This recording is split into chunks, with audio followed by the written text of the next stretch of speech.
Anthony, Obama is kind of like the weather. If you don't like it, you wait a little while and it changes, right? So now the story has changed about Fukushima and radiation coming to America, hasn't it? Well, that was in 2011 when we said over and over again, Fukushima radiation is coming. Fukushima radiation may already be here in 2011. Fukushima radiation is worse than TEPCO is admitting in 2011. Obama was on television saying everything's fine. The radiation will never be here. And I wanted to cover this specifically because at the top of Drudge, there was an article, it's probably still there, scientists test West Coast for Fukushima radiation. Don't worry, it's very low levels, of course, right? Radiation from the Fukushima nuclear disaster likely will reach ocean waters along the U.S. West Coast next month, scientists are reporting. Now, let's be clear, it's already here. We've had multiple reports of that, but now it's openly stated in USA Today. And here's a quote from the scientist who's freaking out about it. "I'm not trying to be an alarmist," he said. "We can make predictions, we can do models, but unless you have results, how will we know if it's safe?" And last July, this is in US Today admitting this, Tokyo Electric Power Company, TEPCO, which operates the plant, acknowledged for the first time that the reactor was leaking contaminated underground water into the ocean. Yes, last July. Now, let's look back to 2012 in an article that I wrote in May, specifically talking about how just they admitted that the radiation exceeded 2.5 times the amount that they originally stated, and they admitted that they lied. Fukushima plant operators are now admitting that the Fukushima radiation levels admitted from the disaster exceeds almost 2.5 times the initial estimate produced by Japanese safety regulators. Study revealed that significantly more radioactive waste was released into the atmosphere as a result of the Fukushima explosion that many nuclear experts previously told the public. And it goes on to say that the operating company deliberately concealed this information. 2% ended up on land. There were 20% also fell on other areas of land, and the remainder went into the Pacific Ocean. So yeah, obviously it's already here. Obviously, you know. Well, it carries over the wind. It's bioaccumulated in the food supply. What's really sad about this is that they were saying, "Don't worry, there's nothing to be alarmed about. It's okay," to the sailors who were on the USS Reagan. And we see it, they were exposed to such high levels of radiation that there was no concern to be had about that. That now we're seeing immediate threats to their health. It's going to be much more difficult for the population to connect the dots for the general population exposed to lower levels, but it will have an effect on Americans through bioaccumulation, through this exposure. It just may be in the number of cancer deaths that people have 5 years, 10 years, 20 years down the road. It'll be very hard to tag it to that like we've tagged it with the sailors on board that ship. But they were deceived. They were lied to about that. And now we see that they're already having tremendous health effects on over 100 sailors. I brought this up because this is yet another example of us saying in 2011 what's happening. Obama denying everything, saying it's fine. All the so-called experts in the government saying it's fine, while the actual private experts say it's a big disaster. And now it's coming, they say in April, it'll be here. They also said a couple months ago that, you know, it was already coming, skyrocketing rates that we tested and everything like that. But I wanted to mention that. I'm just glad, you know, that we know what's going on. They're not going to tell you about nascent iodine. They're not going to tell you about any of that. It's up to you to do your own research, look up nascent iodine, check out the information. Also, you know, kelp and various forms of kelp, everything like that. But just prepare yourself because we were right. Government was lying to you once again. But if you find, you know, care in listening to the government lies, that's on you. They're not going to tell you what the risks are. And as you pointed out, they're not going to tell you what you can do to protect yourself, to protect your family. We tell people that, and it's the way we support this operation. But it is also, you have to take action yourself. And, you know, it's something that nobody else is going to do that for you. They're not going to take the fluoride out of the water. They're not going to tell you that fluoride is the way to protect your health from radiation exposure. Sorry, not fluoride. I say fluoride. Iodine is the way to do that. You have to take a look at it yourself. You have to do what's in your interest and your family's interest, and it's a win-win situation if you do that. But if you just trust the government, their story is going to be constantly evolving, constantly lying to you about the risks. Exactly, and that's the bottom line. If you want to listen to the government, that's fine. If you want to do your own research, look up nascent iodine, look up other alternatives, that's on you. But the reality is that the Fukushima radiation, we told you about it in 2011, now, what's today? You know, USA Today, March 9th, saying, Yeah, radiation might be coming to the West Coast. Well, this has been going on now for 3 years. Yep. And they talk about the head of the Nuclear Regulatory Agency. That's who Obama was quoting. Well, the head of the Nuclear Regulatory Agency has now said that they need to shut down all American reactors because they share the same design flaw as Fukushima does. So he's very concerned about that. It's not just the risk that we're exposed to from Fukushima. It's the risk that we're exposed to from all these other plants that are much, much closer to us, that are here in the United States. And it's also not just a risk of the plants exploding from something catastrophic like an earthquake or like a flood or something like we've seen with 3 Mile Island or Chernobyl.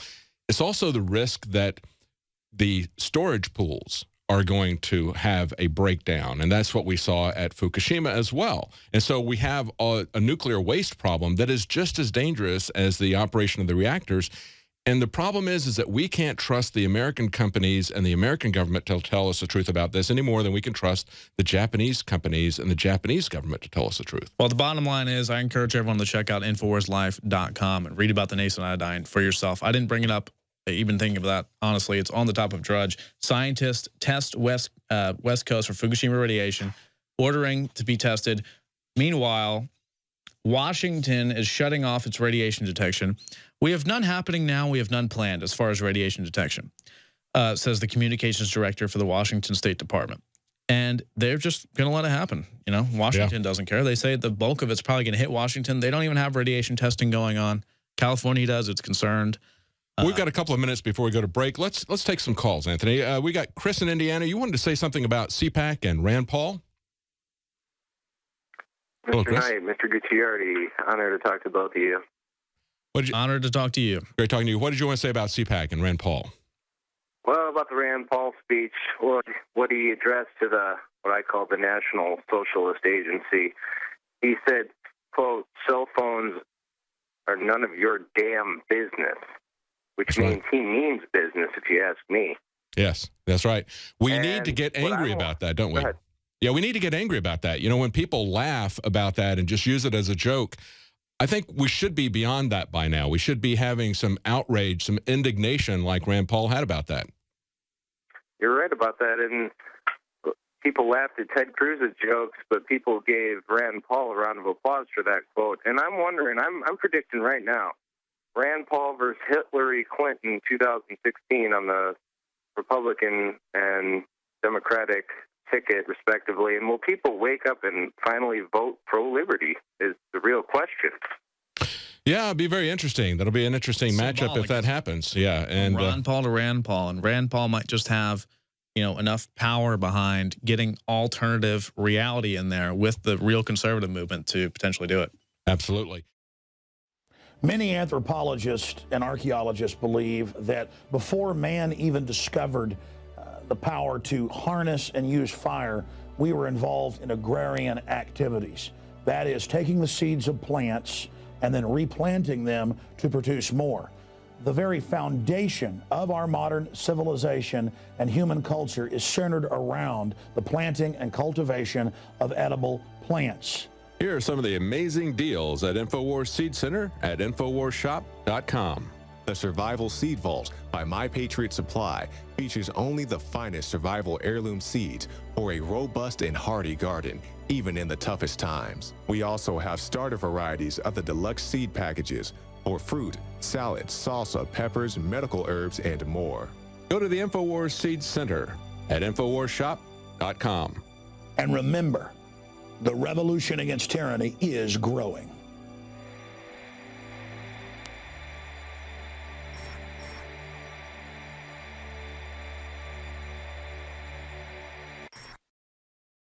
RJ, you said you didn't think that electoral victories were enough. What do you think it's going to take to roll this back? Well, again, I think the first thing is a spiritual awakening, and I believe it's slowly coming. I'm encouraged by things that I'm seeing. You know, Jesus said to seek first the kingdom and His righteousness, and then all these things will be added to you. And so along the lines of revival, it's important to be hooked up where there's not typically in a conventional church. There's so many things that aren't happening that and by the way, there's a website where I could share that. I guess it might direct some people that are. Sure, you can give that to us real quickly, and then I've got a comment. Go ahead. Give us your website, and then I wanted to comment on that.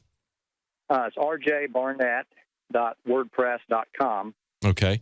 Yeah, I think you're exactly right. And, I was looking at this article that just came out in the last few days about this homeless Jesus statue and the debate that came up around that. I think what they were trying to get to people is the idea that we do really have individual responsibilities. I think we have for too long, they say that if you've only got a hammer, everything looks like a nail. And I think both for people who are trying to put forward a socialist agenda, as well as, unfortunately, for many Christians, they only see the government as being an effective solution. And so the government is their hammer, and they see everything as a nail that needs to be hammered with the government, whether it's keeping people off of drugs or helping them out when they hit bumpy times in their life or they get addicted to drugs. They want to hammer everybody with the government rather than taking things on and not turning this over to an institution, whether it's the government or whether it's some big national charity, because those institutions just don't work and there's no connection there. It's an easy thing for people to not take the individual responsibility to go out there and engage other people and help them on a one-to-one basis. And part of that is helping them to understand what's being done to them, isn't it, Anthony? They've taken it so far now that they're going after church groups that feed the homeless and confiscating their food and kicking them off the park. Yes. Or in the case of one individual, he's going around with his family, his kids and everything, spending a couple $1,000s a month on his own food, walking around on the streets, giving homeless people food. And he just says something nice, like maybe gives them a small Bible or something like that. That's unacceptable. That is evil in the eyes of the state. And I think we need to, as Christians, we need to kind of check ourselves and see if on some of these things that we think are important, like the war on drugs, for example, Christians don't want to see people addicted to alcohol. They don't want to see them addicted to drugs. So we had alcohol prohibition. Now we got the war on drugs. Can they take a look at some of these things and say, you know what? Marijuana really does help some people who are sick, and they use it medically. Or can we just have the compassion not to throw people in jail for lifetime imprisonment because of mandatory minimums that keep them in and let violent criminals out? Can we have that kind of compassionate conservatism? A conservatism that doesn't try to put compassion, run it through the government, run it through these big institutions that don't have any compassion, but rather have it on an individual level and not be so trusting of government to be the only instrument that we have in our bag. Well, it's Christian to not want the CIA drug running heroin. Yes. That's the war on drugs. It's a delusion. It's a lie that it's Christian to somehow support this war on drugs or somehow support all this government bureaucratic insanity. The same thing with prohibition. It just led to more alcohol. We need to abolish the war on drugs 100%, yes, because the government is not your big daddy. It's not going to provide for you and keep you safe. Ultimately, actually, what's not Christian is treating the government as God. That's right. You know what I mean? That's right. That's right. I identify as a follower of God and everything. And one thing I'm not going to do is sit back and ask the government to go around and arrest people that are smoking less than, a gram of pot or something in California. That has nothing to do with anything. But even if we got rid of the war on drugs, less people would statistically use drugs. So overall, we're relying too much on the big daddy system. And that's why it's come to the point now where you can't even feed the homeless or you go to jail if you try to give them food for Thanksgiving. Yes, that's right. It's also up to us to support the communities and churches that are feeding the homeless. I've done that personally. We need to support those who are being prosecuted, feed the homeless ourselves, just like uploading ourselves with guns to Facebook to protest that. We need to go out and feed the homeless more. And even get involved on an individual basis. I think we're going to know that we've had revival come to. It's not revival when we do certain things. It's revival when our perspective has changed on things. And as we saw with the original American Revolution, it was preceded by a spiritual revival. We will know that that has happened when we see people start to take responsibility for themselves, for their families, for their neighbors, and not try to use the government as a hammer to beat each other over the head with it. And stop morally judging everyone off of crazy foundations. Everyone is a sinner. Everyone has done things. But at the end of the day, if we're fighting and we're passionate for justice and reality and truth and God, that is power. That is how we defeat the enemy. That's right. It's not about morally judging other people. That's right. It's about taking care of each other. Andrew, in Pennsylvania, you had something about winning and the TSA lawsuits. What's your opinion on that? Well, the real reason reason you can't win TSA lawsuits is not because the TSA is viewed as necessary for safety. The reason you can't win TSA lawsuits is because your tickets, airline tickets, refer to you as passengers, and that's legally defined as a commercial term. And since you're in commerce, the government has authority to regulate you to the point where they can take away your right to not be searched without a warrant. And in order to solve this problem, we would need to change the word passenger into the word traveler, which does not have any legal definition. That's commerce specific. Well, the other way that the TSA is winning their lawsuits... Just a slave instead. That's right. That's a good way to put it. The other way that they're winning their lawsuits is by basically censoring the truth. We had John Corbett, who has been at the forefront of these TSA lawsuits. He's probably sued them more than anybody else. He had a video that showed that their naked body scanners were totally ineffective if you had weapons just on the side of your body. But in his latest lawsuit, which I believe, Anthony, is still in play, they mistakenly published on pacer.gov, which is where all of the lawsuits are supposed to be published. They mistakenly published up there that they realized as of 2011 that there was no terrorist threats against airports or airplanes, but they redacted that. They allowed him to see these documents during discovery. He referred to it, quoted from their documents, and then they redacted that out, but then they made the mistake of putting the unredacted copy up there. So we know exactly what they were doing, and at the same time they said there's no threat. They were threatening the state of Texas with a complete shutdown of the air system because we had the House of Representatives here had passed a bill that would constrain the TSA to treating us like human beings again, like the Constitution requires them to. And so they blackmailed the state Texas and the Senate. They backed out. And, of course, our lieutenant governor, who was a lifelong CIA guy before he became lieutenant governor, he was alongside bringing that down, wasn't he, Anthony? I like the 4'5", 300-pound TSA agents that treat me like a literal slave, and I think that's good. And I think it's good that they've never stopped a terrorist ever. Right. And every single time where an engineer novice tries to put a weapon inside, a faulty weapon inside of their code or whatever, they can get through every single time. I like the fact that if you ask them about their radiation naked body scanners, they'll tell you they're perfectly safe, even though in the 90s, a commission on radiation found that back then, when they were using them in isolated cases, it was causing hundreds of cases of cancer, isolated in the 90s. Who knows how many it is now. I like all that. So I think the TSA is good. And I think cancer from their naked body scanners, which, by the way, they put pregnant women now through and little kids and stuff, I think that's good. And I think passenger is a perfect term. It's closer to slave, I think. But, overall, they're definitely keeping us safe. Well, it's just how they control us. It's another one of these techniques of control, just like we were talking about spying on people, wanting to know if their propaganda through the media is working. They need that feedback. They need to be able to monitor us everywhere. They need to look at all of our metadata. And this is also a part of this. This is slave training. I can put my hands on you at any time, and there's nothing you can do about it. And if you let me do that, I'm going to instantly reward you in kind of this Pavlovian, Skinner-esque type of way. I'm going to instantly reward you with letting you get on the plane. Yeah, well, think about So here's your positive reinforcement. You just let me do this, and you can get on the plane. We're being treated like lab rats. You are watching the best of the Alex Jones Show, weekdays from 11 a.m. to 2 p.m. Central. Watch live at Infowars.com/show or become a member of InfoWarsNews.com and help us take resistance to the next level.